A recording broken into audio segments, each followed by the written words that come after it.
Hi there, this is David and welcome to the top 10 Game Boy Color RPGs. The Game Boy Color was a short-lived stopgap upgrade between the behemoth releases of the long-lived and outdated Game Boy and the far superior Game Boy Advance.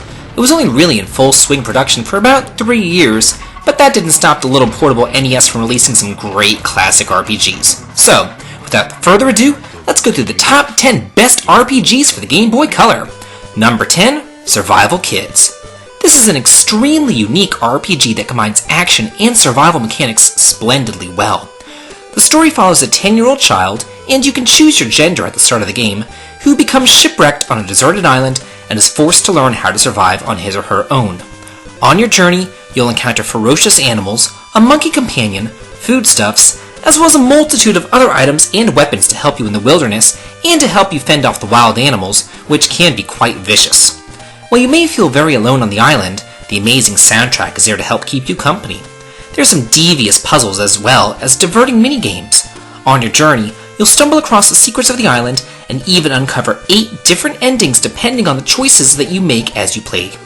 Similar to a choose-your-own-adventure book, not all the endings are happy, and considering most games of the time, especially portable games, have only one ending, having 8 was no small feat. Number 9. Revelations the Demon Slayer. This was quite possibly my first Atlas game and my first Shin Megami Tensei game, although I didn't know it at the time. It's extremely similar to Dragon Quest in its overworld graphics and dungeon design. You take on the role of L, a mage who's on a quest to become Grand Wizard, and the 2 mutes who follow him around because he saved their lives. Yeah, I know, great story. But back then we really didn't play portable games for their story, we played them for their gameplay and the thrill of discovery. The battle system is your standard turn-based affair, but with the twist of demon recruitment, which is done through the talk system. Basically, you have to answer the demons' questions correctly, and if you do so, they join your party. The demons don't level up, however. Once the humans in your party attain certain levels, you're able to fuse your recruited demons into more ferocious forms. Considering that this little title was the West's first taste of the behemoth Shin Megami Tensei franchise, it's quite groundbreaking.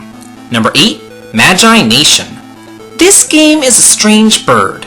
It's unique in that it's an RPG made by an American company and therefore has excellent writing with witty and humorous dialogue, but it's stale in the fact that it's also somewhat of a Pokemon ripoff, but done worse. And much like Pokemon, the story's nothing to write home about. It follows the adventures of Tony Jones, who is bullied by his so-called friends to go into a cave and get a crystal, but upon claiming the said crystal, the floor opens beneath him and he's whisked away to the magical land of Magi Nation, where he's declared the legendary hero and he has to save the world. The world, though, is extremely pretty. I would go so far as to say that the graphics are arguably the best on the entire system, along with the catchy, upbeat music. The world is a joy to explore. It boasts non-linear exploration with multiple unique locales, but, like Zelda, the game does still insist that you find certain items in a specific order to be allowed to proceed. The game could have easily been the best on the system, but they screwed with the battle system. Basically, similar to Pokemon, you have to capture dream creatures to fight for you, but it's not as simple as throwing a Pokeball. You have to fight the creatures over and over and over again, hoping that they drop enough of their animite to be able to eventually capture them. This continues for every single encounter and gets really old, really fast. And to make matters worse, the battles are slow, card-based affairs with non-skippable animations that just drag on. Number 7, Dragon Warrior Monsters 2. It's yet another monster-catching game, but this one's pretty darn similar to Pokemon, even down to having 2 different versions. You play as either Kobe or Terra, siblings who have to save the land of Great Log from sinking into the ocean to find a navel plug to plug up a hole. Yeah, I know. In order to find the navel plug, you have to traverse 5 worlds where capturing and breeding monsters to help you survive the trek. You can take up to 3 monsters with you, and once they reach level 10, you can pair males and females together to breed more powerful offspring. But it looks like Enix condones child abandonment because the parents leave, never to be seen again. However, this is the only way to get the rarest, most powerful monsters, and after the 15-ish hour journey to find the navel plug is complete, the real journey begins, where you can go into a myriad of different worlds to find magic keys to open up more worlds where more powerful monsters and hunters reside. Here you can play to your heart's content, capturing and breeding the most powerful monsters you can find, then battling and trading with your friends over the Game Boy Link cable. If you're a Dragon Quest fan, this spin-off is definitely worth your time, unlike some other ones like Dragon Quest Swords. Number 6. Harry Potter and the Chamber of Secrets. Yeah, I know this is based on popular culture, and the rule of thumb is that if the game is based on a popular trend, like a TV show, it's automatically terrible. But this gem bucks the trend. There's something like 9 different versions or cash-ins of this game. Many of them are awful, but surprisingly, the little underdog on the Game Boy Color is easily the best version. The story follows the book to a T, even including events that the movie left out. Hogwarts and the surroundings are expansive, exquisitely detailed, and a blast to explore to find all the treasures hidden around every corner. The game does a good job telling you exactly what your next mission is, which could be anything from going to class, to finding a certain character, to playing Quidditch, and the quests are varied and fun, not just fetch quests. Ron and Hermione join Harry this time around in battle, as the story dictates, and your pals have their own special abilities to use, and they also learn useful spells as they level up. And thankfully, there aren't any random encounters, as the enemies are shown on screen. Although you may have overlooked the humble Game Boy Color game in your rush to buy the prettier versions, you'd be remiss, as this game blows all the other versions out of the water. Number 5. The Legend of Zelda Oracle of Seasons. It's a 2D Zelda game, and that means that it's actually playable for me. Thank God! If you don't know, this is actually a kind of package deal where they released 2 Zelda games, the Oracle of Seasons and the Oracle of Ages, on the same day. But this isn't like Pokemon where the games are the exact same except for whatever monsters you encounter. The games are actually completely different. But I really don't want to go into the differences here. Just know that of the 2, I like Seasons a bit better, though they're both great games. The story's nothing to write home about. Basically, Hyrule's perfectly fine, but Link, never one to be complacent, finds his way into the land of Holodrum, where the seasons are out of whack, and the world is in need of a hero to rescue them. Gameplay is par the course for a Zelda game. If you've played one, you've played them all. But the twist here that makes this such a standout game is the Rod of Seasons. Utilizing the rod allows you to change the seasons at will, which opens as well as closes certain paths throughout Holodrum.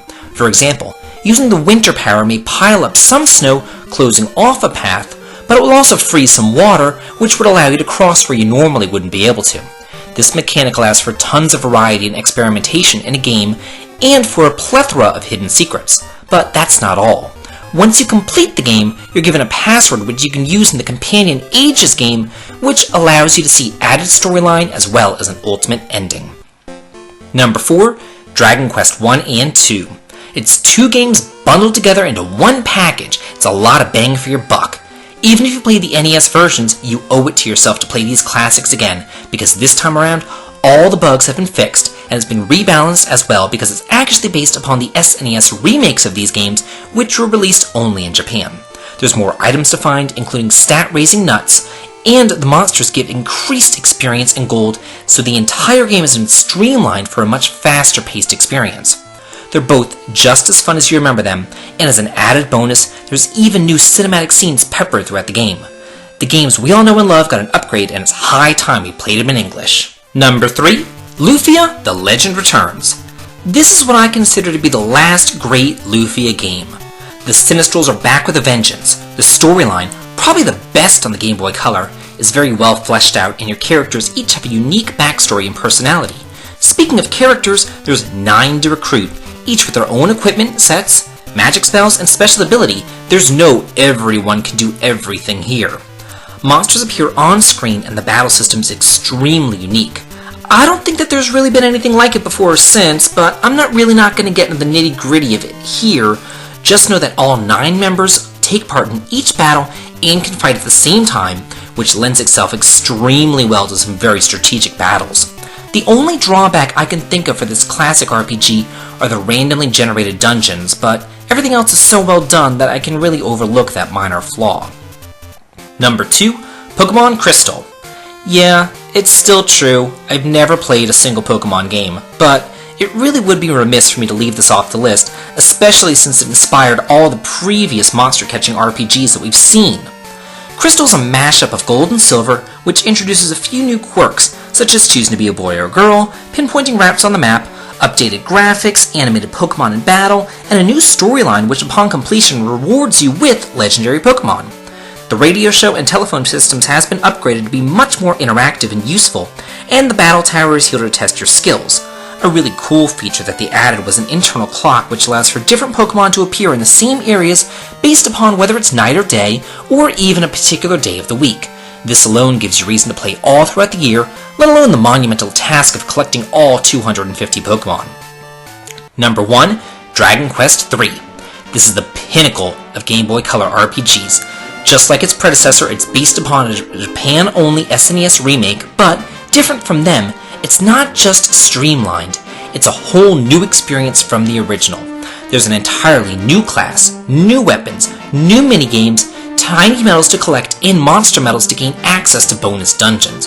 The storyline is just as grandiose now as it was back in the early 90s, and when played together, the trilogy comes full circle, and the intricately woven storyline of the 3 games comes to light. The world map is ingeniously based upon the Earth's map, complete with little nods to cultures around the world. The game plays at a much faster pace and is the benchmark of what all Game Boy Color RPGs should aspire to be. Let me know what your favorites are. Did they make the cut? If not, what are they? Let me know in the comments, and please don't forget to like and subscribe, and have a good day.